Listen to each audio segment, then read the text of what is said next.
acho que está tudo certo. Marta, antes de mais, muito obrigado por teres aceito o convite. Eu tenho muitas perguntas para te fazer.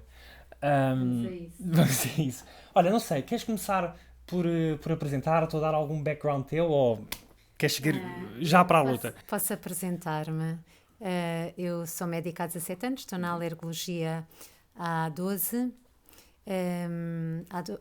Há 12 anos, tenho que fazer bem as contas. Fiz a especialidade no Hospital Dona Estefânia, o que para mim foi ótimo porque eu adoro trabalhar com crianças, portanto era ouro sobre azul.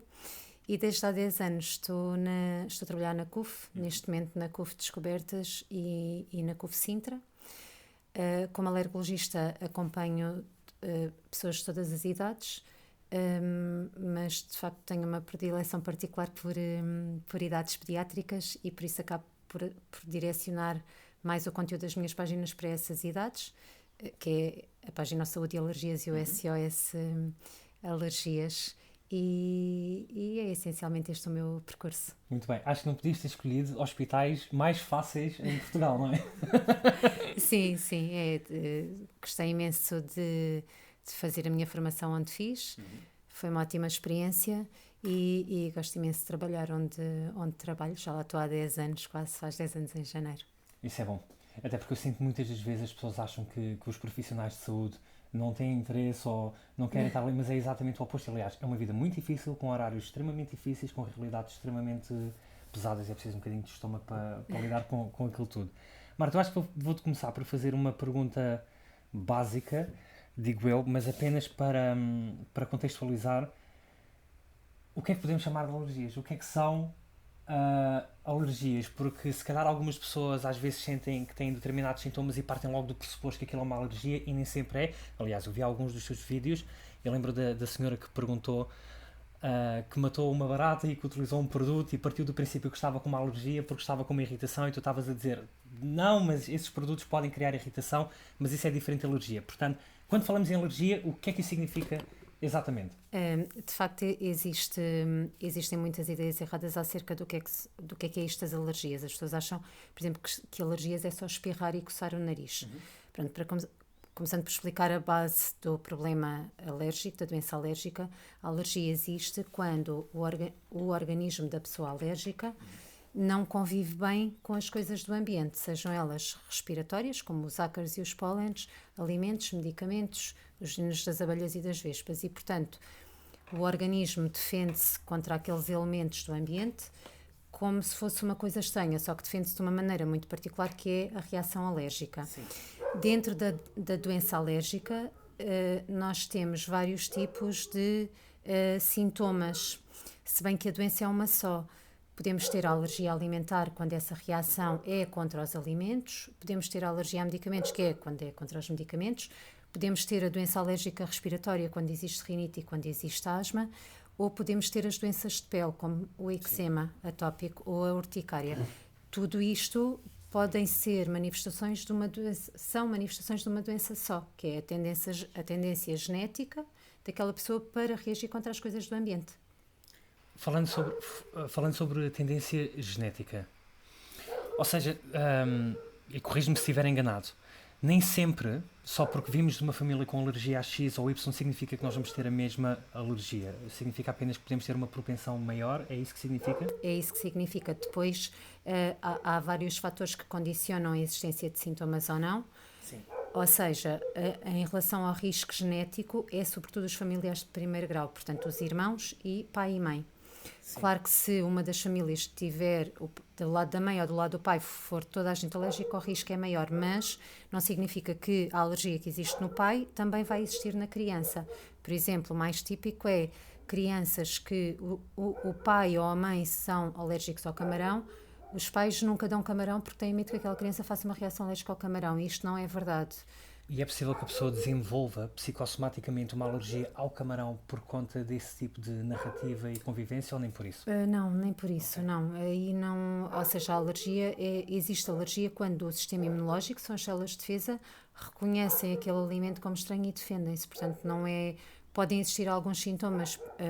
Há tempos vi uma menina pequenina que o pai tinha uma alergia grave ao peixe. Sim. E um familiar achava que a menina sempre que comia peixe, a urina ficava com um cheiro diferente e que isso poderia ser uma manifestação de alergia. Portanto, aí já não é uma coisa concreta. Ok. Mas uma reação alérgica tem sempre sintomas objetivos, tem sempre sinais, ou na pele, ou respiratórios, e portanto é fácil identificarmos. Não é uma coisa psicológica, nem é uma coisa que surja porque a pessoa fica com receio. Ok. Porque uma das questões que eu tenho relativamente às alergias é, ok, temos essa componente hereditária que pode aumentar a propensão, mas não significa obviamente que a pessoa tenha essa reação. Nesse caso, como é que então se desenvolve as alergias? Como é que uma geração que não tem alergia, vamos imaginar ao camarão, de repente há uma parte dessa geração que desenvolve alergia ao camarão? Como é que isto aqui se desenvolve se não vimos já com elas? Isso daria para uma aula de imunologia. Acredito que sim, acredito que sim. Não é propriamente uma relação causa e efeito. Isso é uma pergunta que os pais muitas vezes fazem. Mas ele sempre comeu isto, porque é que agora de repente começou a fazer alergia, ou mesmo os próprios pais? Existe o componente genético, mas depois existem muitos outros fatores. Okay. Por exemplo, as infecções por vírus podem alterar o sistema imunológico e podem fazer com que aquela pessoa que nunca teve uma reação alérgica a um alimento ou a um medicamento comece naquele momento a reagir. Existem outros fatores, como ter contactos muito pontuais. Por exemplo, tem lá a informação genética para ter alergias, começa a produzir os anticorpos, que são as moléculas que causam depois as reações alérgicas, e se a criança todos os meses, uma vez ou 2 vezes por mês, come camarão, mesmo tendo lá esses anticorpos, não há problema. O problema existe quando a criança come agora e só volta a comer daqui a um ano. É o que acontece muitas vezes, por exemplo, com os caracóis. Sim. A alergia ao caracol. Sim. Porque são contactos pontuais. Portanto, tudo isto são fatores. Depois, o ambiente em que a criança vive, as infecções que teve quando era pequenina, nos primeiros anos de vida, quando o sistema imunológico ainda está muito imaturo e muito em desenvolvimento. O viver num sítio mais poluído também propicia o aparecimento de alergias, neste caso mais as respiratórias, porque, por exemplo, um ambiente mais poluído faz com que as partículas de pólen fiquem mais concentradas e se tornem mais alergénicas, com mais capacidade de causar alergia. Portanto, as alergias é muito multifatorial, há vários fatores, muitos fatores que interferem. É muito difícil nós conseguirmos dizer que a pessoa ficou alérgica a Y porque houve o evento X. Existem situações, por exemplo, os apicultores, que não são as situações mais frequentes, mas, por exemplo, os apicultores, ou pessoas que não são apicultores de profissão, mas que têm abelhas, que são picados por abelhas de forma muito espaçada. É picado agora, depois é picado daqui a 6 meses, e isso é um risco maior para ter alergia a veneno de abelha do que, por exemplo, ser picado todas as semanas. Porque são estes contactos pontuais. Isto é dos principais fatores de risco para desenvolver alergia, nomeadamente aos alimentos ou aos medicamentos. É questão de ser pontual. Sim. Porque dessa forma, então, o nosso próprio organismo reconhece como algo estranho, porque não é algo que acontece consistentemente.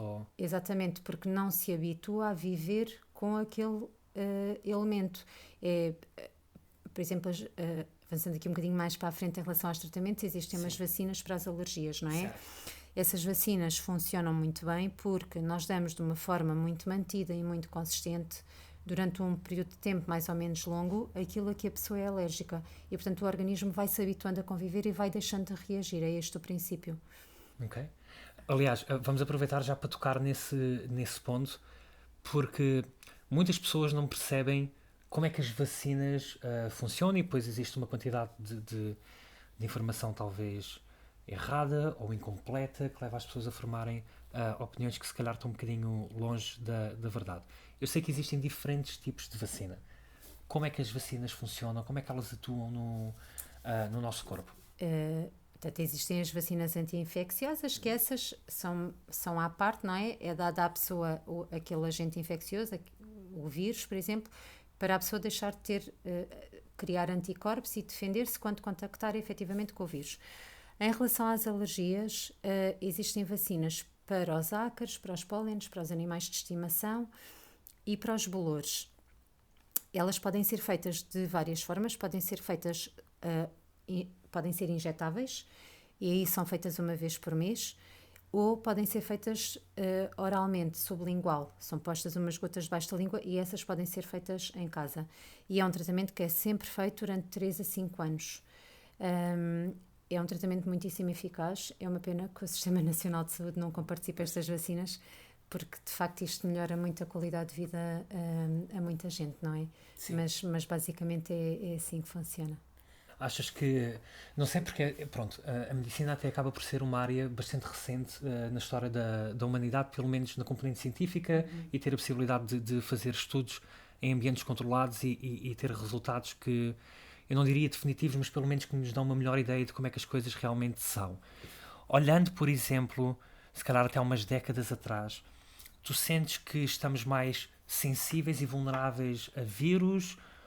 Se não, ou se estamos mais vulneráveis a um determinado tipo de vírus, ou a uns determinados tipos de vírus e não a outros, ou estamos de facto mais resilientes, de uma forma geral? Eu acho que neste momento estamos muito mais suscetíveis, muito por causa do confinamento, dos confinamentos e deste isolamento todo que tivemos, não é? Sim. Tivemos mais ou menos numa bolha, isolados, começámos a sair há 1 ano e pouco, mas acho que tudo isto nos tornou mais vulneráveis. Acho que estamos muito mais suscetíveis hoje em dia.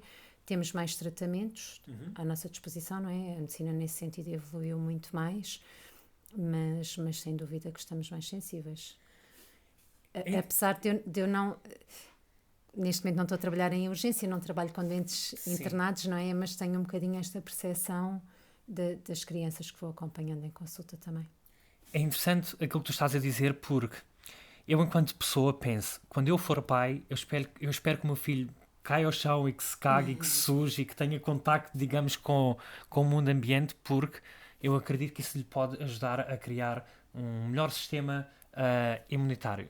Há outras pessoas, no entanto, que pensam exatamente o oposto, que é: eu vou proteger o meu filho ou a minha filha a todo o custo para não ter contacto com estas bactérias e com estes vírus, para que ela não desenvolva nenhum tipo de patologia nesse sentido.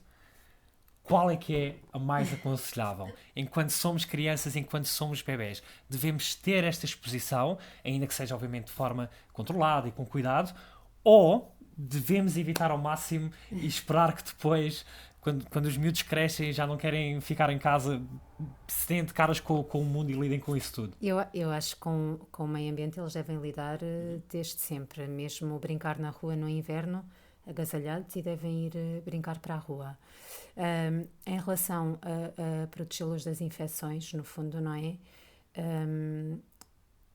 Nesse sentido, eu acho que é melhor protegê-los. Agora, porque eles, por exemplo, os bebés, quando vão para a creche aos 6 meses, que é normalmente o que acontece em muitas famílias, porque não há outra hipótese, têm o sistema imunológico, o sistema de defesas ainda muito imaturo.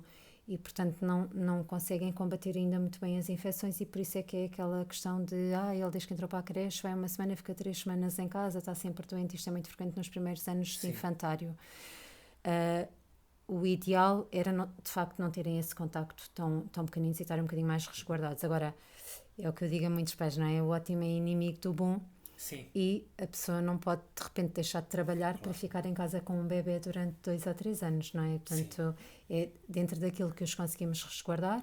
Se têm que ir para a creche e se estão mais expostos, se ficarem doentes, existem formas de tratar e de prevenir o aparecimento dos sintomas e tentar reforçar um bocadinho o sistema imunológico. Também existem vacinas, no fundo, que nos permite fazer isso. Mas o ideal era protegê-los um bocadinho no início de vida. Pois, porque eu lembro-me de ter lido algures que o leite materno dispõe de todos os nutrientes e coisas desse género que são essenciais para o bebê até aos 6 meses, mas a partir dos 6 meses acho que já não tem as mesmas características ou as mesmas qualidades nesse aspecto. Mas isto pode variar de caso para caso e de criança para criança? Não, a questão é que aos 6 meses os bebés deixam de mamar tanto quanto mamavam, porque o leite já não é uma fonte de nutrição suficiente. Não é? Por isso é que eles têm que começar a comer outra fonte, por exemplo, de proteínas, para crescerem bem, não terem anemia. E, portanto, bebendo menos leite, recebem menos anticorpos também e recebem menos defesas, que no fundo é a grande vantagem do aleitamento materno em relação às infecções, é que lhes dá anticorpos que passam da mãe para o bebê. Se mamam menos, porque têm que comer outro tipo de comida, recebem menos anticorpos. Há esta ideia de que as vacinas, de certa forma, são antinatura e por vezes ouve-se muito este discurso que é antigamente não havia vacinas e as pessoas... Mas eu não tenho a certeza se as pessoas estão realmente a par da história ou da esperança média de vida ou de algumas das doenças que as pessoas tinham. Portanto, se nós falarmos a nível de alergias e de vacinas, quais foram aquelas que foram erradicadas ao longo da história e que foram as mais importantes? As doenças infecciosas Sim. foram imensas, o sarampo, a poliomielite, assim que me lembre, sim, estou-me a lembrar destas porque foram aquelas que recentemente apareceram casos na Europa. Como é que isso aconteceu outra vez? Porque o que se pensa é que, portanto, quando toda a gente é vacinada, há uma coisa que é a imunidade de grupo. Sim, exatamente. E começaram a existir grupos que deixaram de vacinar crianças, não é? Vários grupos na Europa. E com esta facilidade que existe da migração de uns países para os outros, países mais do norte da Europa ou mais do leste da Europa que vieram para Portugal, acabaram provavelmente por trazer sarampo para cá. E, entretanto, cá também há uma corrente anti-vacinas e que acabou também por não vacinar as crianças e, portanto, foi-se perdendo esta imunidade de grupo, o que é uma pena porque, a meu ver, como médica, eu acho que é uma inconsciência. Não vacinei, sou completamente pró-vacinas, então estas vacinas que erradicaram estas doenças infecciosas e que diminuíram muitíssimo a mortalidade e a morbilidade infantil. Sim. Acho que é uma inconsciência não vacinar e ter voltado ao ativo estas infecções. Pois, eu lembro-me, isto, pronto, acaba por ser uma série, mas as séries depois acabam por ter ali um bocadinho de verdade, não muita, mas eu lembro-me de um dos episódios do Dr. House, ter aparecido lá uma senhora que estava a sentir determinados sintomas e que o filho ou a filha dela também estava a senti-los, mas só ela que tinha ido ao gabinete. Ele disse-lhe o que é que ela tinha e disse-lhe que não havia problema nenhum, bastava ela tomar uma vacina. Ela disse, não, nós não tomamos vacinas. Sim. E ele perguntou porquê. E ela disse, porque o governo só quer ganhar dinheiro com isso. E ele disse qualquer coisa do género, então pronto, deixe ficar-se como está, espero que morra nos próximos dias, só para provar ao governo que de facto eles estavam certos e que só queriam ficar com o seu dinheiro. Mas de facto tem-se vindo a desenvolver... esta ideia de que por trás das vacinas existe sempre um duplo significado, um significado obscuro e as pessoas deixam de conseguir ver de facto quais são as vantagens, em parte porque há este discurso, antigamente as pessoas não tomavam vacinas. Tudo bem, mas até meados de 1850 as pessoas também viviam até aos 40 anos, portanto a realidade era muito, muito diferente. Tivemos a peste, que só ao nível da higienização dizimou muita da população. E finalmente temos estes avanços científicos e temos todas estas ferramentas e elementos ao nosso dispor que procuram promover a longevidade e a qualidade de vida das pessoas, e está-se a ver cada vez mais um grupo de pessoas a crescer a dizer sou anti-vacina, sou anti-isto, sou anti-aquilo. Quais são as consequências de não optarmos pelo caminho da medicina neste sentido? Quando falamos, por exemplo, em pessoas que decidem não vacinar os seus filhos, estamos a falar de vacinas específicas ou de uma forma geral, e quais são as consequências normalmente que estas famílias sofrem? Estamos a falar sobretudo do Plano Nacional de Vacinação, não é? Que é um plano que foi criado por serem as doenças que eram mais frequentes em pediatria e que traziam mais mortalidade e mais morbilidade. Sim. E não vacinar as crianças traz esta consequência, não é? Que é perder-se a imunidade do grupo. Portanto, uma criança, se em 10 nós não vacinássemos uma criança, as que estão à volta têm imunidade suficiente para a proteger. Certo. Só quando o problema é quando em vez de ser 1 em 10, passam a ser 4 ou 5 em 10, não é? Portanto, aí perde-se a imunidade do grupo. Quais é que tu dirias que são as piores alergias que uma pessoa pode ter, assim, neste mundo vasto de alergias? Quais são as piores, ou quais são aquelas que as pessoas sentem que traz assim um maior sofrimento ou incapacidade para as suas vidas? Eu acho que todas elas têm o seu quê de incapacidade. Tem um bocadinho a ver com o impacto que aquela alergia tem na vida daquela pessoa. Se eu viver em Lisboa e não viver no campo, se calhar ser alérgica à oliveira não é pode não ser tão incomodativo como quem vive no meio do Alentejo, não é? Eu acho que a alergia alimentar em crianças, sobretudo aos alimentos base da alimentação, que são aqueles que são mais frequentes, a que as crianças são mais frequentemente alérgicas, o leite, o ovo, o trigo, tiram imensa qualidade de vida às crianças e às famílias, porque na restauração, mesmo nas escolas, não existe ainda muita informação. As pessoas acham que uma criança que é alérgica ao ovo pode-se pôr o ovo de lado ou tirar o ovo que estava em cima do bife e a pessoa pode comer a carne, e isso não acontece, não é? São alergias que podem ser fatais e são pais que vivem, sobretudo pais que já vivenciaram reações graves nas crianças, são pais que vivem em constante sobressalto. Sim. E tendem a ser um bocadinho hiperprotetores e a ter alguma dificuldade em deixar as crianças fazer a sua vida normal, ir a festas de anos, ir a passeios. Pronto. Depois, a rinite alérgica também pode tirar muita qualidade de vida. Eu tive um senhor na consulta há umas semanas que tinha medo de conduzir porque espirrava e nós quando espirramos fechamos os olhos. Eu próprio senti isso e basta espirrar uma vez, mas isto é a pior altura para ter um acidente. Era muito cansativo, sim, muitas vezes interfere no sono, depois a pessoa interfere no sono, anda irritada durante o dia, interfere também no comportamento em família, não é? Ou seja, eu acho que cada uma delas tem o seu quê de gravidade. Para mim, por exemplo, não seria muito grave ser alérgica ao camarão, porque estou só a dar o exemplo do camarão por ser uma alergia frequente nos adultos, porque eu vivo bem sem comer camarão, mas há pessoas que adoram camarão e que para elas é uma tortura não poderem comer. Se calhar a mim fazia mais diferença, por exemplo, não poder comer ovos. Sim. Ou seja, a gravidade daquela alergia tem sempre a ver com a maneira como a pessoa lida com aquilo e com o estilo de vida e com os comportamentos.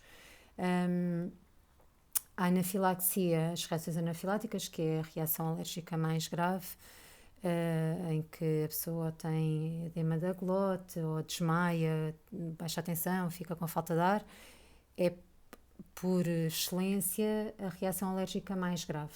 Ok. Que pode acontecer ou por alergia a medicamentos ou por alergia a alimentos, ou pode acontecer depois de uma picada de abelha ou de vespa. Sim.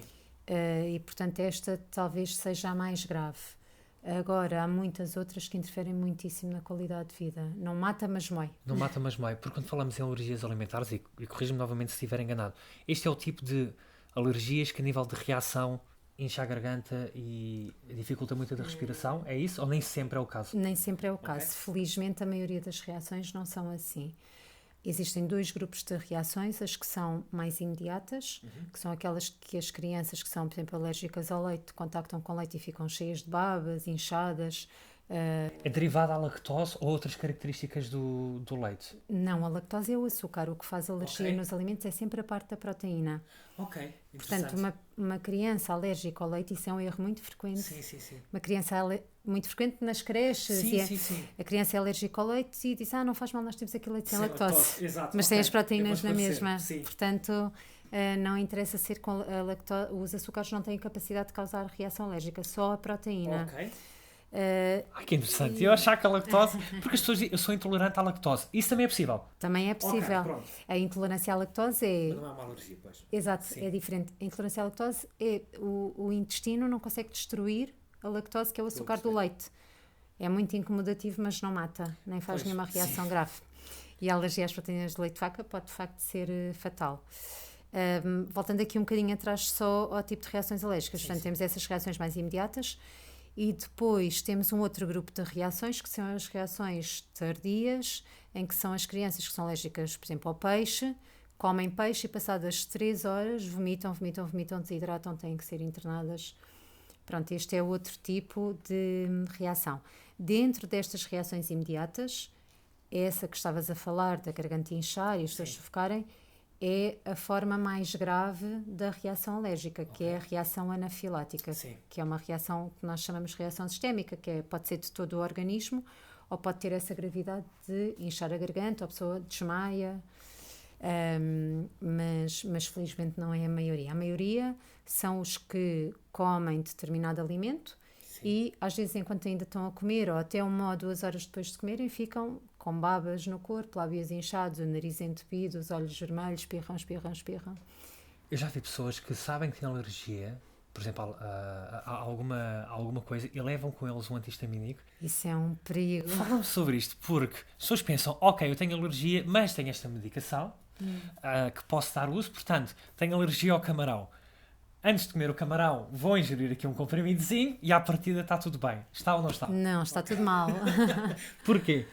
Porque, então, só voltando um bocadinho atrás, o que é que acontece na alergia? A pessoa é alérgica, come o camarão, as células do sistema imunológico, as células de defesa, reconhecem aquilo como estranho e acordam e libertam uma série de substâncias. E são essas substâncias que as células libertam que fazem com que hajam estes sintomas que falámos, dos lábios inchados, as babas e tudo mais. O que o antihistamínico faz não é impedir que as células acordem. O que o antihistamínico faz é cortar o efeito dessas substâncias. Só que o antihistamínico não tem essa capacidade em absoluto para cortar completamente o efeito. O que é que pode acontecer de grave? A pessoa come, acha que está protegida e não está, e pode ter uma reação grave. Por outro lado, os sintomas mais iniciais das reações alérgicas, que é as pessoas muitas vezes começam a sentir umas picadas na língua, ou umas picadas no lábio, ou a comichão na palma das mãos, que normalmente é um sinal até que vai haver uma reação grave. E como esses sintomas iniciais estão mascarados pelo antihistamínico, a pessoa não para imediatamente de comer. E quanto maior a quantidade que comer, mais grave vai ser, em princípio, a reação. Portanto, estes antihistamínicos, não é estes antihistamínicos, ou seja, os antihistamínicos utilizados nestes contextos é quase como o spray que se mete na perna do jogador da bola que reduz a dor, mas ele continua depois a exercer esforço sobre aquilo e depois aquilo ainda pode ser ainda pior. Eu lembro-me de há uns tempos atrás ter visto, é um médico que eu acompanho no YouTube, que é o Dr. Mike. Ele fala sobre diversos temas e uma das coisas que ele menciona relativamente às alergias, ele fala sobre uma bomba, uma espécie de seringa, uma coisa assim de SOS, que quem tem reações alérgicas, principalmente a alimentos ou coisas mais do dia comum, deve ter sempre consigo. Isto existe em Portugal, as pessoas usam, é bom, ou mais ou menos. Isso é, eu acho que ele deve estar a falar da caneta de adrenalina. Existem, portanto, a forma de tratar estas reações mais graves, que são as reações anafiláticas, é com adrenalina no músculo. Pois é, a adrenalina elimina tudo, não é? Sim. Até a dor. É verdade.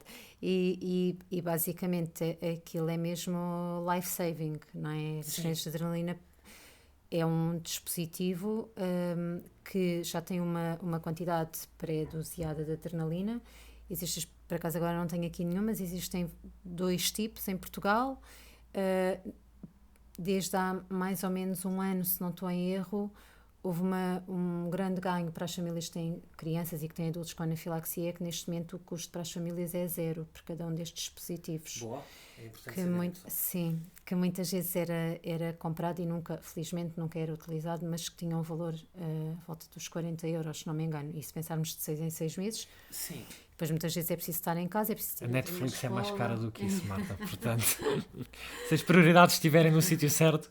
Sim, mas pronto. E então, basicamente aquilo, nem toda a gente que tem reações alérgicas deve ter caneta de adrenalina ou precisa de ter caneta de adrenalina. A maior parte das reações... Quando tu dizes não deve... Não precisa. Não precisa. Não, pensei que porventura as pessoas pudessem utilizar aquilo fora de situação. A questão é que eu tenho doentes adultos que têm que ter a caneta de adrenalina e são pessoas muitíssimo ansiosas por terem que andar com a caneta de adrenalina. É uma coisa que lhes causa ansiedade. Porque não estão sempre com medo de ter que usar e depois não saberem usar. Na realidade, a maior parte das reações alérgicas não são reações de anafilaxia ou reações anafiláticas e, portanto, tratam-se com comprimido de antialérgico e comprimido ou xarope de cortisona. Sim. As pessoas que têm que ter kit, estas canetas de adrenalina, são as pessoas que têm reação de anafilaxia, que têm história da reação de anafilaxia, só. Ou então, em situações muito pontuais, por exemplo, crianças que tenham reações alérgicas a quantidades muito pequeninas de frutos secos e amendoim e que vivam longe de um hospital. Porque pode, às vezes, se houver ingestão de uma quantidade um bocadinho maior, pode teoricamente ter uma reação mais grave. Ou então, crianças que têm asma e que a asma não está completamente controlada e que tenham alergia a frutos secos também é suposto terem uma caneta de adrenalina. Mas em regra, toda a gente ter, não. Ok, sim, há parâmetros a serem cumpridos. Portanto, para as pessoas que têm este tipo de alergias, até de certa forma, a escolha que elas fazem onde morar é importante, porque a distância entre a casa e o hospital pode ser uma questão de vida ou de morte.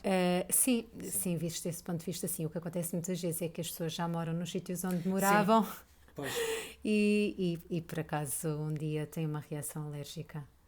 Frutos secos, vamos falar, porque isto é o que se tem falado nos últimos 10 anos.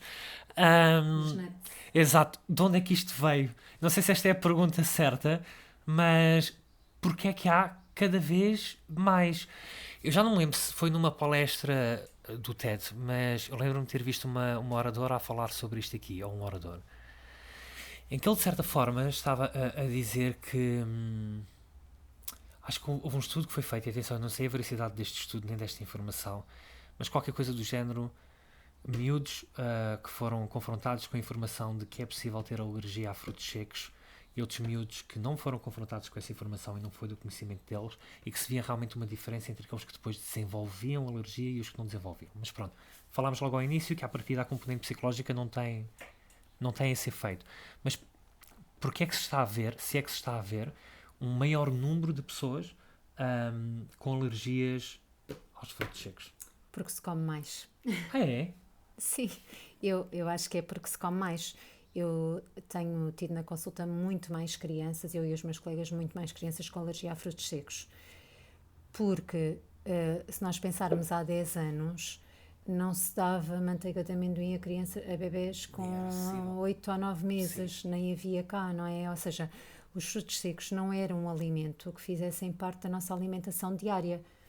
Portanto, isto muda também de país para país, certo? Se estivermos a falar de climas tropicais, há uma resistência maior a determinadas coisas e uma fragilidade maior a outras, sim, e vice-versa. Tem a ver com padrões de alimentação. Por exemplo, no nosso país, o peixe é um dos principais alimentos aos quais existe alergia na infância. No Reino Unido, por exemplo, não, porque eles não comem muito peixe, não comem peixe como nós comemos, ou seja, o leite de vaca é muito frequente, porque o leite de vaca também é um alimento que é muito consumido pelas crianças, não é? Portanto, acaba sempre por ser relativamente aos hábitos alimentares. Sim. E, de facto, em Portugal tem-se aumentado muito a ingestão de frutos secos, porque são, de facto, alimentos extraordinários, são muito ricos em termos nutricionais, dá para fazer uma enormidade de receitas variadas, não é? Ou seja, o que eu me lembro de quando eu era miúda havia frutos secos no Natal, na passagem de ano. Sim, exatamente, é verdade. Em situações muito pontuais. Com diferentes divisões, não sim, era assim? Não era uma coisa que fizesse parte da alimentação do dia a dia. Sim, e eu acho que tem a ver com o aumento do consumo. Interessante. Acho que tem a ver com o aumento do consumo e de facto tem havido mais alergias a frutos secos. As pessoas também estão muito mais alerta e muito mais despertas para esta questão das alergias alimentares. Procuram mais ajuda, falam mais, enquanto se calhar há uns anos não se falava tanto, não se reconhecia tanto. Não, aliás, hoje praticamente qualquer sítio que a gente vá a nível de restauração, principalmente os takeaways ou os buffets, tem lá aquela informação, atenção, pode conter vestígios de ovos. São os principais alergénios. Exatamente, mas antigamente isto aqui não se via. Pensando agora no lado oposto, que é, ok, é possível nós não termos nenhuma alergia e acabarmos por a desenvolver. É possível o reverso também? Eu pergunto isto aqui porque, e aqui vou ser um bocadinho egoísta e puxar a brasa à minha sardinha. Eu tinha uma enorme alergia ao pólen. Eu lembro-me de andar na escola, no ensino básico, e durante a primavera fazia-se aqueles corredores de pólen junto aos passeios da escola e inclusive eu trabalhei num sítio em que o bar era feito à volta de uma árvore gigantesca e eu durante ali a primavera, verão, de 10 em 10 minutos, sem exagero, eu tinha que sair do bar, subir as escadas, respirar fundo e voltar porque eu tinha constantemente espirros. Hoje em dia eu não tenho nada disso. É possível haver esta reversão? Sim. E se sim, porquê é que, como é que isto aqui acontece? Normalmente nas crianças é muito nas mudanças de idade que deixa de existir alergia. Portanto, falando da parte respiratória, a rinite, no teu caso, e também para crianças que têm asma, tem a ver com as fases de transição. também pode ser um fator que faz com que haja uma alteração na forma como o sistema imunológico lida com aquilo que está à volta. O reverso também pode acontecer. Pessoas que nunca tiveram nada, têm, muitas vezes é depois de uma infecção respiratória, por exemplo, com o Covid houve muitas infecções por Covid, houve muitas pessoas que nunca tinham tido nada e a partir daquele momento começaram a ter sintomas de doenças alérgicas, porque tinham lá informação genética e aquilo no fundo foi o estímulo para começarem a manifestar-se. Em relação à alergia alimentar, nas crianças, a alergia aos alimentos, a maior parte das vezes, felizmente, é ultrapassada, exceto os frutos secos. Os frutos secos é uma alergia alimentar, é verdade. Agora já começam a aparecer alguns estudos com números de crianças que conseguiram uma percentagem que consegue ultrapassar sozinha a alergia alimentar. Agora, o leite, o ovo, o peixe, o trigo, normalmente são alergias que deixam de existir com a idade, mais ou menos entre os 3 e os 6 anos. Felizmente, a grande maioria deixa de ser alérgica. Para as crianças que não conseguem, também vou deixar uma palavra de esperança aos pais, num determinado grupo de crianças com determinados sintomas de alergia alimentar, nós, enquanto alergologistas, conseguimos ajudar o organismo a deixar de ser alérgico. Como é que se faz isso? Da mesma maneira que se faz com as vacinas, pequenas quantidades até o sistema se habituar? Sim, na realidade é isso, só que chama-se, em vez de se chamar vacinas, é um procedimento que se chama indução de tolerância oral, em que a criança, por exemplo, hoje vinha ter connosco, começava a beber uma quantidade muito pequenina de leite e aumentávamos um bocadinho lá no hospital, até atingir aquela dose. Há quase sempre reações alérgicas durante estes procedimentos e a criança ia para casa e durante aquelas 2 semanas tem que beber 1 mililitro de leite, por exemplo, de manhã e à noite, como se fosse um tratamento, como se fosse um antibiótico. Ou seja, no fundo é aquele princípio de expor o organismo sempre de uma forma constante àquela quantidade pequenina, que não é suficiente para desencadear uma reação alérgica, mas é suficiente para o organismo ir deixando de reagir. Interessante. Depois há outras alergias que mais dificilmente resolvem. A alergia a um grupo de medicamentos, que são os anti-inflamatórios não esteroides, que são os medicamentos da família da aspirina. Essas alergias, em regra, não desaparecem, se bem que... A aspirina é um perigo, sim ou não? Não. Não? Ok. É que há tanto burburinho à volta da aspirina. Não? É um perigo para quem é alérgico, isso é. Pois, ok, sim, faz sentido. Ou para quem tem problemas de sangue, da coagulação, não é? Sim. Também pode interferir. Agora, há um grande mito da aspirina e sobretudo do Brufen nos miúdos com asma, nas pessoas com asma, em que quem tem asma não pode tomar Brufen. Isto é um mito. Sério? Enorme, sim. Qual é a racionalização por detrás desse mito? Eu acho que era porque crianças com asma tomam o Brufen. Algumas crianças e adultos com asma pioram efetivamente a asma quando tomam o Brufen, mas é para aí 5% dos asmáticos. Ok. Agora, se uma criança tiver com febre ou uma infecção respiratória, nós damos Brufen, ela de facto pode ficar com piora, mas pela infecção respiratória, não necessariamente pelo Brufen. Isto é dos maiores mitos em Portugal, pelo menos. Está super enraizado. Nós temos tentado mudar esta ideia, porque isto implica que as pessoas vão fazer outras alternativas de medicamentos que não são tão eficazes e não são tão seguros e podem ter mais efeitos secundários, mas pronto, ainda nos chegam muitas pessoas com esta ideia. Sim. Eu lembro-me de ter feito o meu teste de alergias quando era muito novo. Tenho uma imagem assim muito vaga, ter entrado num sítio, subido umas escadas e ficar com umas marcazinhas aqui. Portanto, à partida fazemos isto aqui quando somos crianças, há essa preocupação. Existem outras fases da nossa vida em que nós devíamos repetir esse teste? Eu sou apologista que não. Esse teste faz sentido ser repetido se, por exemplo, tu que tiveste alergia aos pólenes quando eras criança, agora voltasse a piorar muito a tua alergia, os testes que fizeste há não sei quantos anos, agora já não eram válidos. Ok.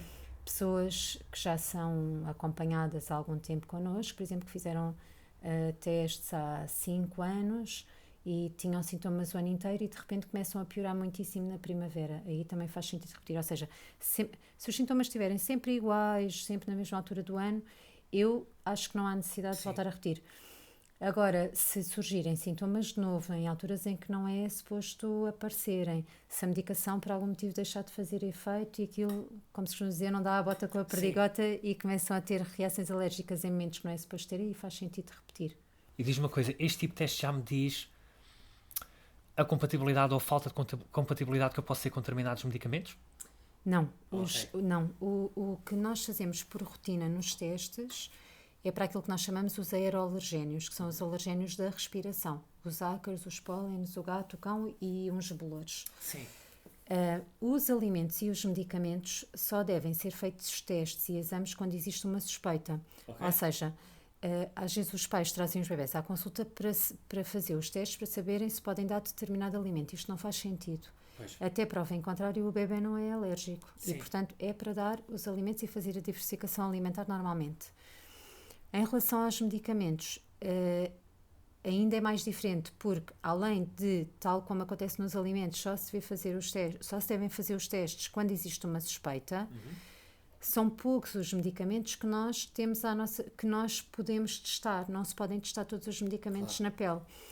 Por exemplo, estes medicamentos, estávamos a falar há pouco, os anti-inflamatórios, que são os medicamentos para as dores, o ibuprofeno, o diclofenac, só para não estar a falar em nomes comerciais, são irritativos para a pele e nenhum deles deve testar.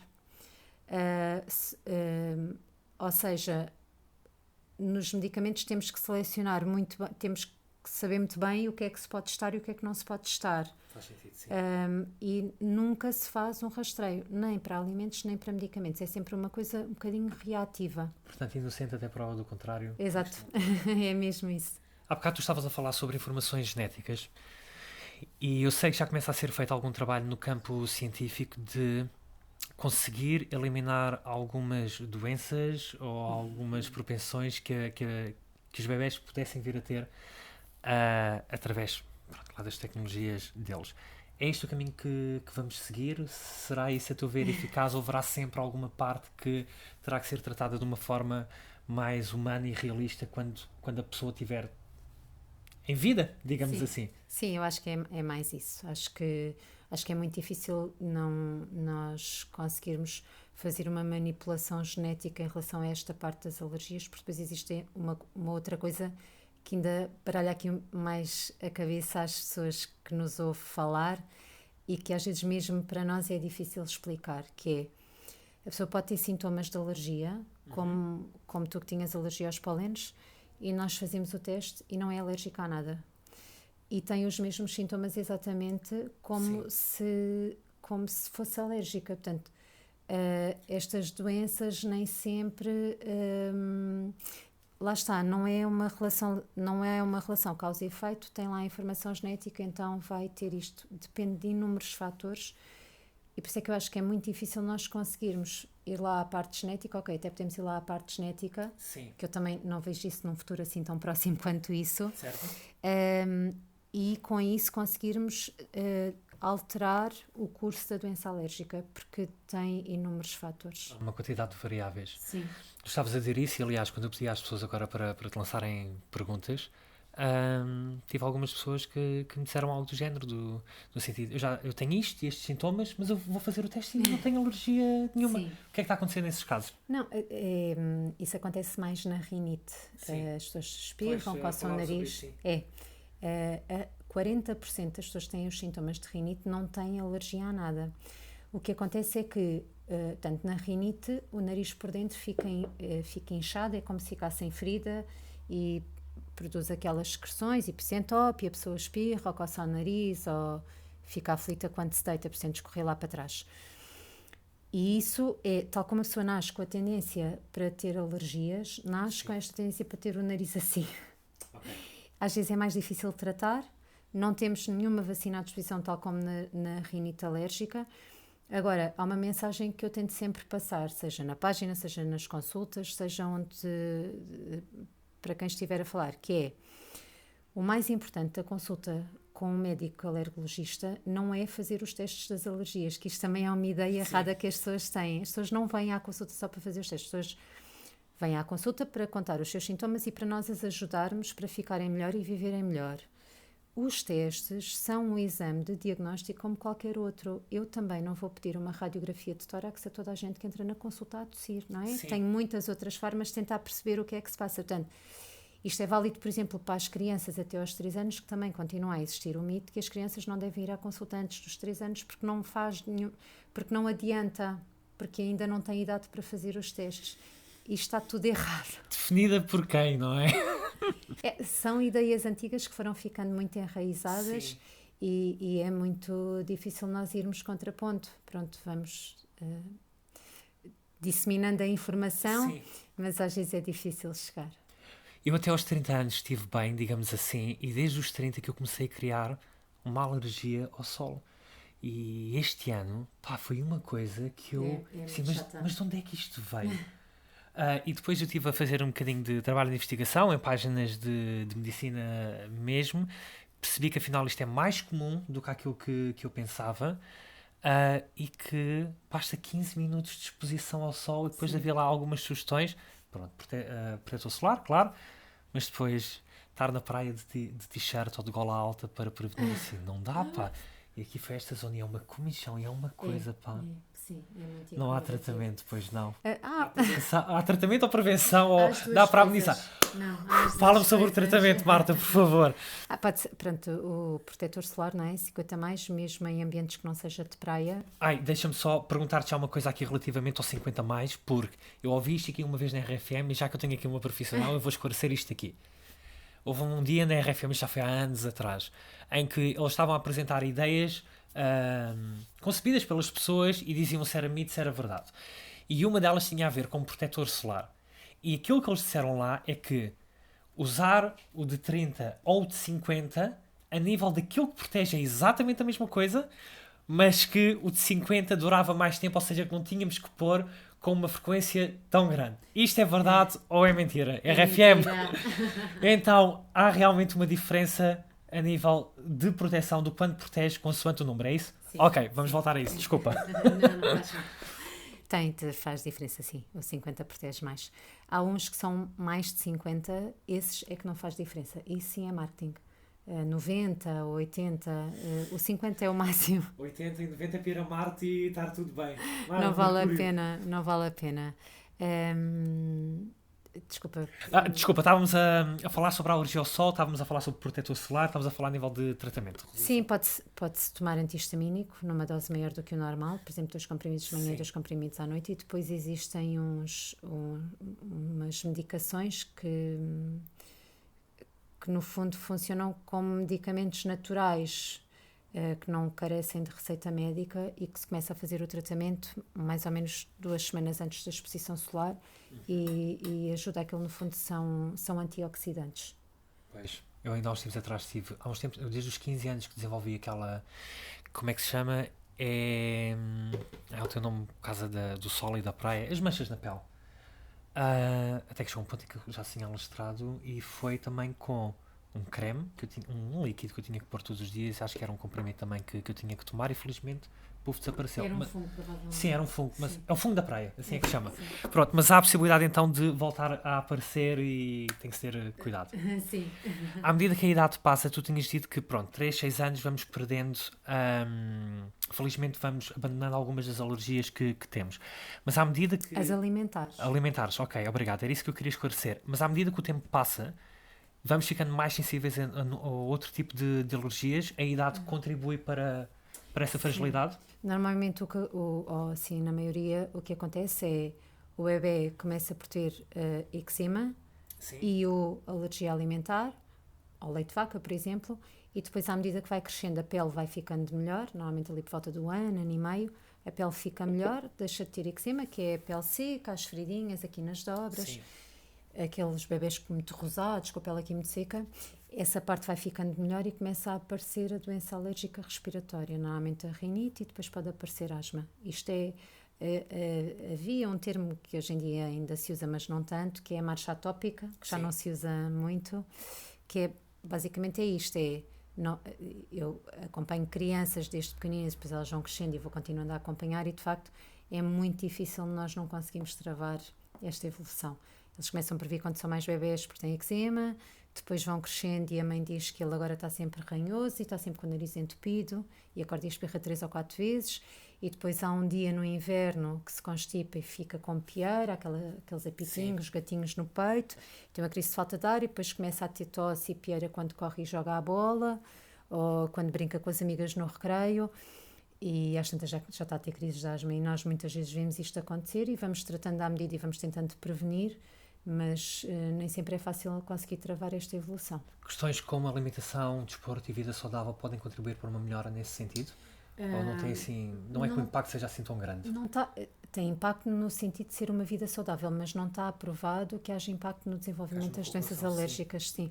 O desporto, sim, porque não fazer desporto é mau, fazer desporto muito intenso é pró-inflamatório, promove a inflamação, portanto, o maior benefício está no meio termo, não é? No meio está a virtude. Exatamente. Não me estava a lembrar da expressão. E por isso é bom fazer desporto porque pode ajudar a combater a inflamação, mas não cura, não é? Há muito aquela ideia, os pais continuam a perguntar muito se não devem pôr as crianças com asma na natação porque ajuda a abrir a caixa torácica. Isto também é outro mito. Sim ou não? Não. Ok. Mas ajuda de alguma forma ou ajuda a fazer desporto. Fazer desporto é sempre saudável. Tem correlação com a melhoria da... Okay. A criança tem que fazer um desporto que goste para se sentir motivado e para fazer com gosto, não é?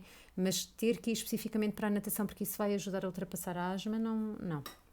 Quando falamos, por exemplo, não sei se é assim que pronunciar a palavra, psoríase.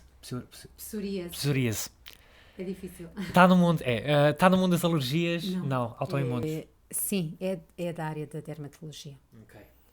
Que muitas pode ser difícil às vezes distinguir do eczema. Uma boa forma de distinguir é que normalmente a psoríase é mais nos cotovelos e na parte da frente dos joelhos e o eczema é mais nas dobras. Interessante. Do ponto de vista biológico e de evolução, porque estas reações é uma forma de alerta? É uma forma, na tua opinião, e se calhar aqui podemos estar só a especular, mas normalmente a dor, e que refiro-me especificamente à dor, costuma ser um sinal de alerta para a nossa mente do género, presta atenção a esta parte em específico porque há qualquer coisa de errado com isto aqui. As alergias entram dentro desse campo ou não se sabe ou não há... Não se sabe em termos de evolução. Agora é uma coisa muito engraçada que é os bebés e as crianças que são alérgicas a um alimento, normalmente é muito difícil de conseguir dar-lhe aquele alimento. Eles recusam. Quando nós no Hospital Dia fazemos um procedimento para ver se ainda são alérgicos ou não, quando chega à altura e quando se justifica pelas análises, que é a prova de provocação oral, em que as crianças vão lá, nós começamos a dar uma quantidade muito pequenina e de meia hora ou 20 em 20 minutos vamos aumentando a quantidade. Quando eles recusam muito, é muito difícil dar, nós ficamos sempre um bocado com a pulga atrás da orelha. É curioso ver essa reação instantânea numa pessoa que ainda não tem consciência, digamos assim. Porque eles sentem, eu acho que é porque eles se sentem picada na boca, na língua, nos lábios, sentem-se desconfortáveis e recusam. E depois a partir dali recusam sempre. Mas é muito curioso. Muito bem. Assim, quase para terminarmos, estamos a ter alergias novas ou mantêm-se exatamente as mesmas? Não, eu acho que, estamos a ter alergias novas, a parte alimentar, seguramente, porque hoje em dia comemos alimentos em Portugal que, sei lá, as sementes de sésamo não eram um alimento que fizesse muita parte da nossa alimentação, não é? Não pomos sementes de sésamo no cozido à portuguesa. Sim. Então, eu acho que nessa parte sim. Acho que estamos a ter alergias mais graves, com alergias respiratórias mais graves. Isso acho que estamos a ter. E acho que muito também as alergias estão mais identificadas porque de facto há em maior número, mas também porque as pessoas felizmente estão mais alerta e felizmente procuram mais ajuda. Felizmente, sim. Porque é um bocadinho visto como, pronto, sempre fui assim, espirrei, olha, paciência. E de facto as pessoas habituam-se a viver assim, é como a pessoa que é coxa, não é? A pessoa habitua-se a viver coxa, já não dá por isso. E quem vive, ainda hoje tive uma pequenina na consulta, com muita tosse, muita farfalheira, e a primeira vez que a vi hoje e os pais disseram que não, nós paramos a medicação porque ela hoje está boa. Relativizar e... Porque estão habituados a vê-la tão mal, Sim, não é? Que, claro. Ou seja, as pessoas habituam-se a viver mal, ou às vezes chegam à consulta e dizem que sim, mas hoje está bem, o seu nariz é mesmo assim, hoje está bem, com o nariz completamente entupido. Mas as pessoas habituam-se ao mal. Porque as pessoas habituam-se a viver, sempre viveram assim, e portanto eu acho que as alergias estão mais identificadas e as pessoas vão ficando um bocadinho mais alerta, felizmente. Estavas a tocar num ponto importante, que é, as pessoas têm esta ideia errada, que é, as pessoas estão a fazer algum tipo de tratamento e estão a utilizar anti-inflamatórios, antibióticos e tudo mais, e acham que a partir do momento em que se sentem melhores devem parar, e no entanto a medicação deve ser levada até ao fim. Nós como acompanhamos doentes crónicos, isso é muito, nós vemos isso com muita frequência nas consultas de alergologia. Os asmáticos, por exemplo, é muito frequente pararem a medicação porque a asma muitas vezes não dá sintomas, mesmo quando não está completamente controlada. Os pais dos pequeninos também lhes faz muita confusão estar-lhes a fazer medicação todos os dias. A maior parte desta medicação, ou muita desta medicação, é cortisona, feita em bomba ou em spray nasal, e os pais têm muito medo dos efeitos secundários da cortisona, por muito que nós expliquemos que não vai acontecer. A vizinha, ou a farmacêutica, ou a prima, ou a tia tem sempre mais razão do que nós, e é mais fácil ir atrás das outras opiniões. E pronto, e nós vamos tentando combater isto, não é? Explicar porque é que é importante, às vezes, se calhar, encurtar um pouquinho o tempo entre consultas, porque as pessoas têm tendência a fazer mais a medicação quando a consulta se aproxima. Na semana antes fazem sempre. Claro! Para chegarem lá com tudo certo, sim. Qual é que é o futuro desta área? Ou seja, estão a existir desenvolvimentos, evoluções, as coisas estão a ir para um melhor caminho. Eu fico feliz por saber que as pessoas já estão mais receptivas, pronto, relativamente à vizinha e à tia e à prima terem uma opinião maior, pronto, é isto, o pessoal, se alguém fala mal deles também continuam a pôr o azeite numa panela e a tratar do mal olhado dessa forma, mas eu acredito que se nós de repente viajássemos há 200, 300 anos atrás, nós íamos implorar que tivéssemos a medicina e a ciência que temos hoje em dia. Qual é que é o futuro desta área? Tem-se feito grandes evoluções em todas as áreas. Por exemplo, eu vou só falar aqui um bocadinho das coisas que eu acho que são muito importantes que nós fazemos em relação à alergologia, que faz muita diferença na vida de muita gente. Em relação à alergia aos medicamentos, os doentes oncológicos que fazem quimioterapia e que fazem alergia aos medicamentos da quimioterapia, existem uns protocolos que nós podemos instituir que ajudam a que aquela pessoa consiga manter o tratamento de primeira linha, que é sempre o tratamento mais eficaz e mais seguro e com menos efeitos secundários. Isto é um avanço gigante, sem dúvida alguma, na área da alergologia, que toca com uma parte, com uma área da medicina que lida muito de perto com doenças muito graves. Sem dúvida, sim. Depois, em relação à parte alimentar, além destes protocolos que se desenvolveram de indução de tolerância para as crianças que naturalmente não conseguiriam tolerar aquele alimento, possam passar a tolerar. Isto é um ganho imenso também na qualidade de vida das famílias, quer das crianças, quer das famílias. E estão a ser desenvolvidas também vacinas orais para a alergia, por exemplo, ao amendoim.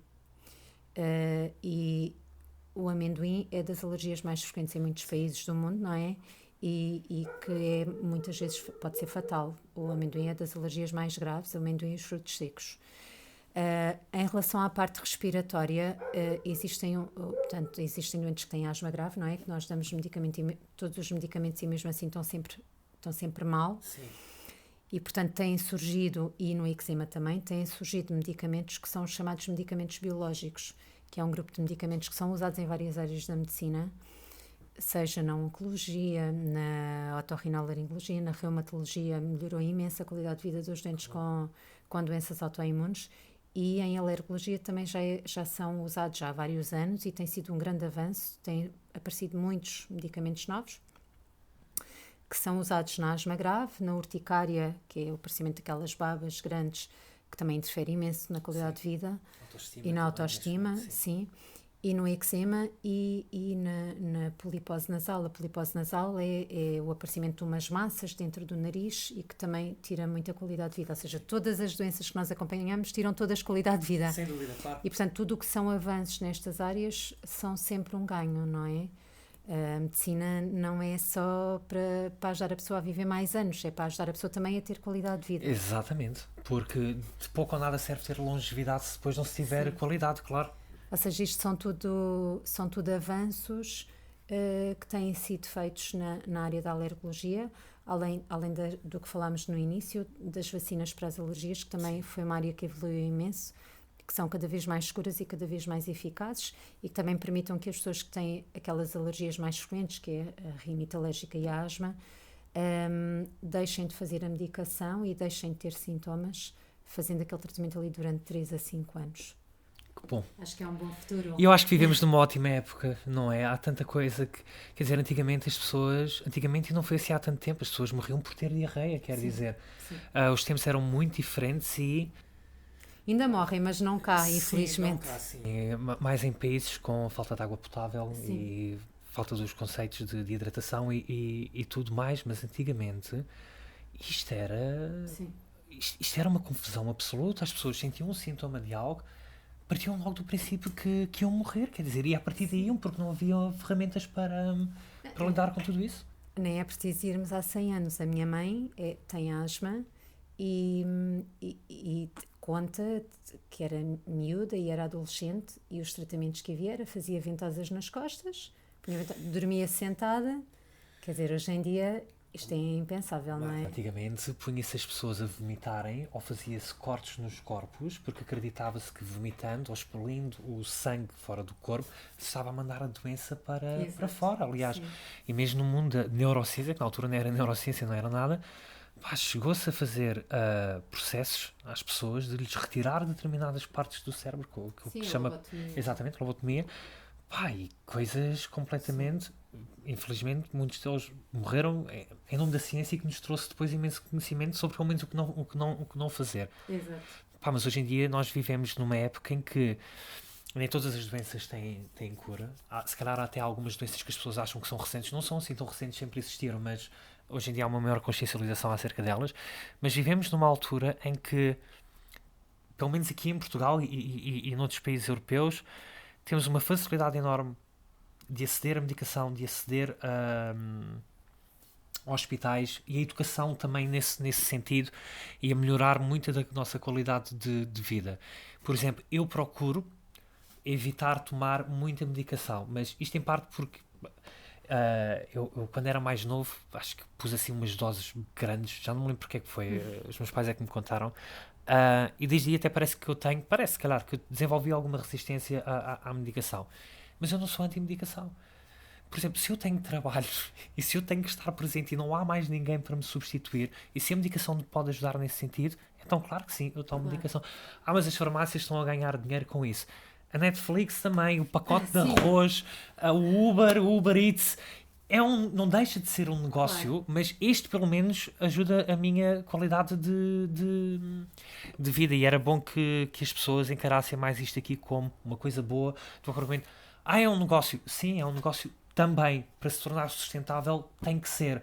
Mas, quer dizer, estamos a falar com uma embalagem de um genérico de ibuprofeno que custa 2,50€, se calhar, quer dizer, também...